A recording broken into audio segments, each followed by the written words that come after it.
Hi. Well, you're wondering why I'm laying like, paint me like one of your French girls while we're waiting for Jack to come by. Wearing this. Alright. And while we're waiting for Jack, you know what? Why don't we paint something? You know? Let's do it. Let's go.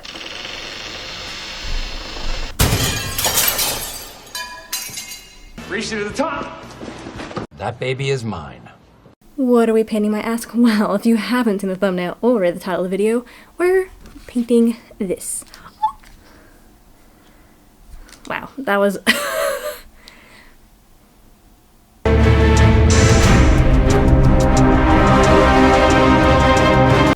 Bring it back. Okay, we're painting this. Look how cute! Wow, so this was from Bath & Body Works, and I've never seen them make something that was this detailed. I mean, they made detailed things before, but this is just like different. Like it's just like a little vignette scenery little type dude, and I think it's really cute.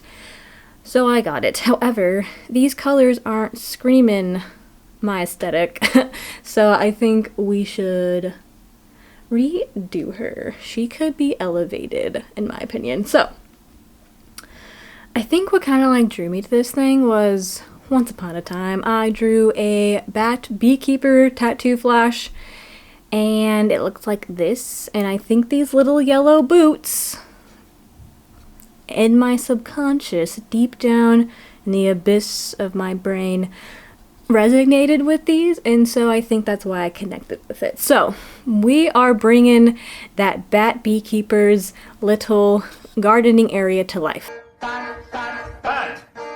So I guess I'll show you some of my Valentine's Day stuff I put out, because why not do a little Valentine's Day detour, and then we'll get into making this thing. So I guess I'll show you two things really quick that I got from Hobby Lobby, since I was there to get some paint and other materials that I would need for this, as well as my doll makeovers, because boy oh boy am I in the depths and the throes of doll makeover. Anyway, so I got stuff for that. But Valentine's Day things, back on track. I got these little pink skewer things. I think that you can like put these in a lot of stuff, decorate either bouquets or just stick them places. You could just chop off that little stick and then you have a little heart doodad. And then I also got these. Look how cute those are, the little mailers. Not in focus, not in center of frame. I thought that they were really cute, and so I decided to obviously get them. And I feel like they're not a garland, but I think you could easily make this into a garland and it would be very, very cute. Or you can, you know, I guess, what do they call it? Vase filler. Yeah, I think that's like a boring way to use these. So definitely be decorating with these around my apartment. But I'll show you what I've done so far. So let's go on a little oh my god, why is I keep saying vampire? A Valentine's Day detour around the apartment, and then Olaf is here. Hi, bud. I know I give off sports car girl energy and everything, but these are actually my partners, and we're trying to figure out where to put them because it just doesn't look good here, but that's where they are for now. So, this garland. Ooh, oh, wow. I decorated our dining room table to have a very Valentine's Day / vampiric feel to it. And I think the last thing I decorated, oh my god, you see him? Where'd he go? Where'd he go? Where'd he go? Oh! Yeah.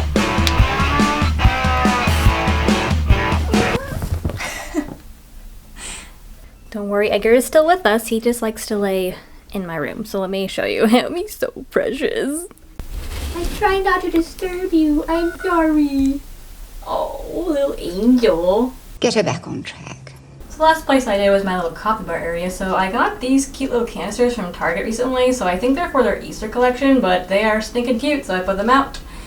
And I think that fits Valentine's Day. And then over here, I put the more Valentine's Day-esque mugs I have. That's like the really only spooky one I have that I got from, I think it was Marshall's like a couple years ago. And then I have these ones, which aren't particularly spooky, but they go with Valentine's Day colors. And then same with up here, so that's all I did for Valentine's Day. I don't have a lot of Valentine's Day decor, and this year I was definitely way too late go on Valentine's Day decor hunting. Is that ready? So that's why you didn't get a video of me doing that. So we're beginning. Oh my god.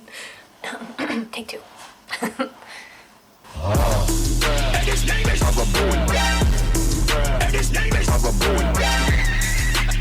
So what are we gonna need for this makeover, you might ask? Well, let me show you. Of course we'll need our Wallflower from Bath & Body Works.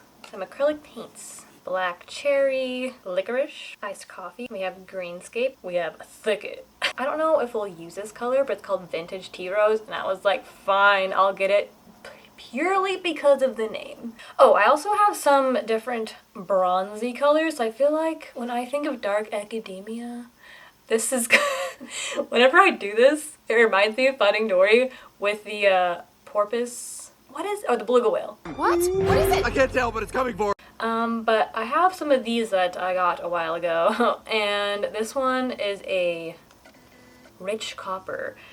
Then I have raw sienna if I don't want a more metallic one, and then we have, I think it's a violet iron oxide.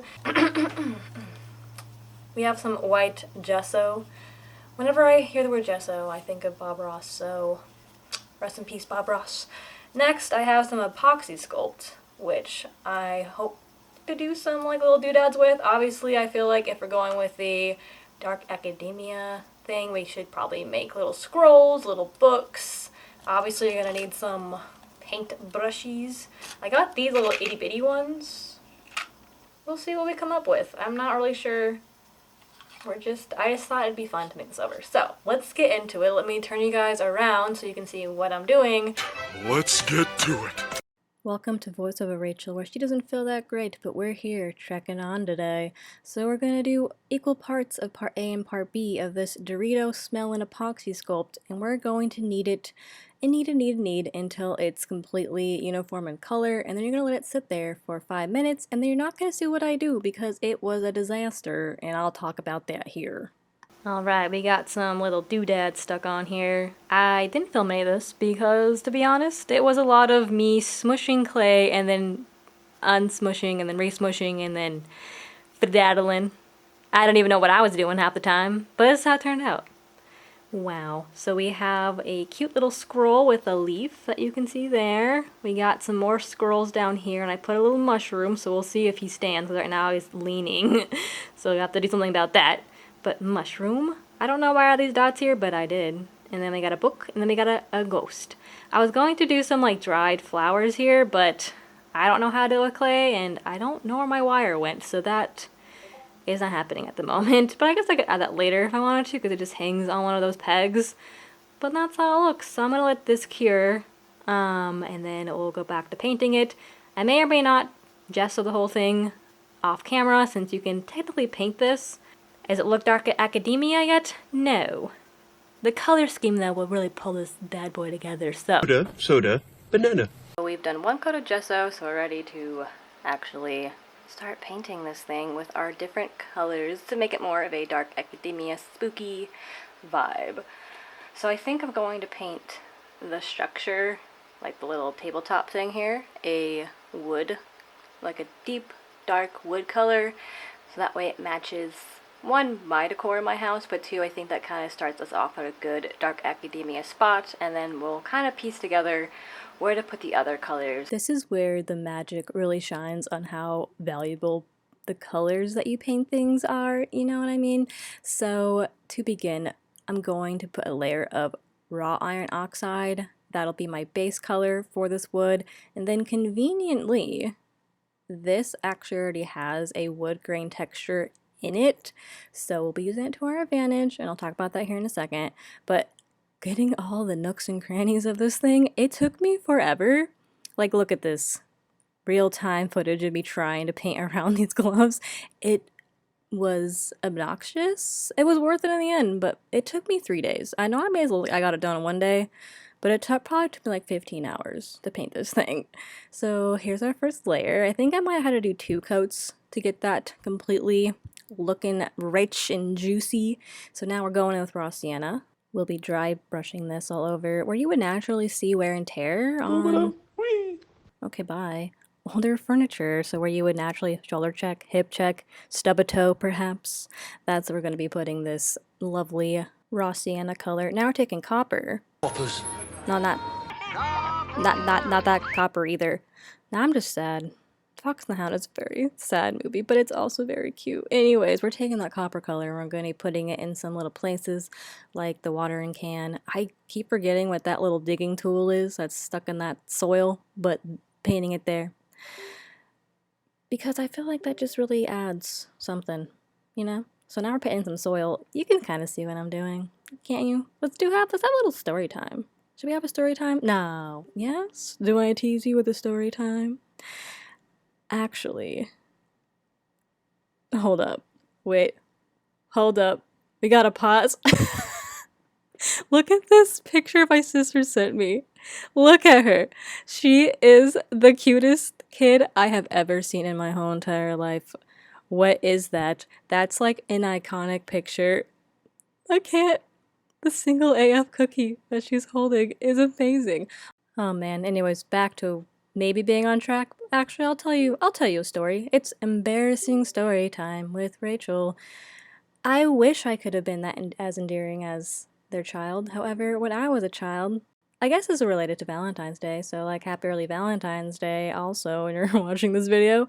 So this is a story about love, and not in a very good way. It's in a awkward way because I didn't know. So we were at a zoo. I don't know where the zoo was because like that's not really important. I feel like it was in Hawaii, but I might be making that up. But we approach a tortoise exhibit, right? We see tortoises. They're very old. They're very cute as well. And there's one making a peculiar noise, so I imitate it perfectly. My mom was like, "That's a great impression, Rachel. You did so good." Looking back, that turtle was making a wow, wow, wow. They were doing it. And I was copying the noise, and my mom didn't say anything about it. I just had to reflect on it later when I watched a nature documentary where I heard that same noise. And I was like, no one told me that I was making the bow chicka wow wow noise perfectly. So yeah, that's my embarrassing story. Like, I didn't think about that till recently, and so I thought I would share it with you all.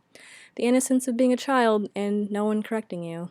I hope you enjoyed that story over me actually telling you what I've been doing while painting this wallflower. Hopefully you can kind of see what I was doing though, and you had a good time listening to that great story. So I'm just kind of finishing up the details, adding little dots on my mushroom. We're going to be writing a little bit of script onto this scroll, which you can't see at all because my hand is in the way. Last but not least, we'll be using some gloss varnish. We'll be putting it on the rain boots, the mushroom, as well as the rubber part of the gardening gloves, just to like add a little bit of different textures since everything's looking pretty matte. Oh my god, it's the reveal time. The reveal time. Here is how our little wallflower turned out. It is so cute. So I have a little story behind this wallflower. So I'm picturing this bat. He no longer wants to suck blood. Ignore the fact that the bat I drew probably wasn't a vampire bat. So this bat wants to eat plants. So he's trying to find scrolls that show him how to make a plant go from a plant to being one that is suitable for blood consuming. So the 3 plants at the top you'll see are like going from progression of being a lighter green to a green with tips of red, and then it being like a reddish black. And so like that's the progression of him trying to learn how to convert these plants to be vampire bat suited. I did make a few last minute changes. 1, it's now in my kitchen instead of my bathroom. 2, I did repaint a few things. I repainted the book because I felt like before it was blending in with the wood too much, and then I also painted the digging tool because I felt like the bottom part was blending into the soil too much, so I painted it silver instead of the copper color, and now we're done. Thanks for watching and hanging out with me as we made over our Bath & Body Works Wallflower plugin to give my little bat beekeeper the little gardening area of his little dreams. What are you all doing Valentine's Day? Let me know down below if you feel like sharing, and if you don't like Valentine's Day, we're going to pretend like it's another day of the year, and it doesn't matter that there's little hearts floating inside all the stores right now. Just pretend that they love you, and capitalism isn't slowly ripping us apart. Yay. Hope you guys are having an awesome weekend, day, whatever it is when you're watching this, and keep it spooky, keep it fun and classy, and I will see you in my next video. Bye! Totally revamped.